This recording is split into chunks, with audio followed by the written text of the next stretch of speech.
Hi అండి. అందరికీ నమస్కారం. అందరూ బావుండాలి. అందులో ఆడపిల్ల కూడా ఉండాలి. పుట్టింది ఆడపిల్ల అనగానే మొఖాల మీద చిరునవ్వులు కనుమరుగయ్యే రోజులు ఇంకా కనిపిస్తూనే ఉన్నాయి కదండీ! ఆడపిల్ల పెరిగే సమయంలో ఇది చూసి తను తక్కువేమో అన్న భావనకి వచ్చేయకుండా ఉంటుందా చెప్పండి?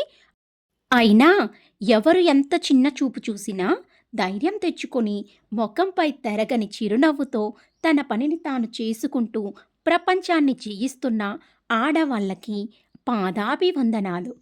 పెట్రోల్ బంకుల నుంచి కార్పొరేట్ కంపెనీ బోర్డుల దాకా అన్ని రంగాల్లో మహిళల ప్రాతినిధ్యం పెరుగుతూ వస్తుంది.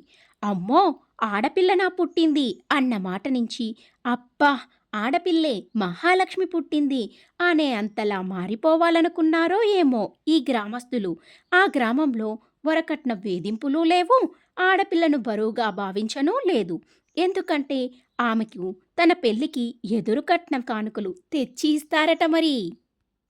ఇలా వీళ్ళు పాటిస్తున్న ఈ వివాహ వ్యవస్థ అందరికీ కనువిప్పు కలిగిస్తుంది కదండీ! ఇలా చేస్తే కొంతమంది ఆడవాళ్ళన్నా వరకట్న వేధింపుల నుండి రక్షించబడతారేమో చూడాలి మరి. 2022 అధ్యయనం ప్రకారం ఏటా మహిళలపై 4.5 లక్షల అఘాయిత్యాలు జరుగుతున్నాయి.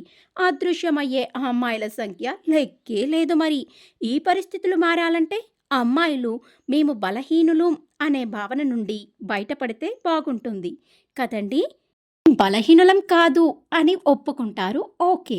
కానీ వెళ్ళే ప్రతి చోట, అన్ని చోట్ల సురక్షితమైన వాతావరణం కూడా కల్పించాలి కదండీ! అప్పుడే ఆ అమ్మాయిలు సురక్షితంగా ఉంటారు మరి. ఏమంటారు? నిజమే కదండీ!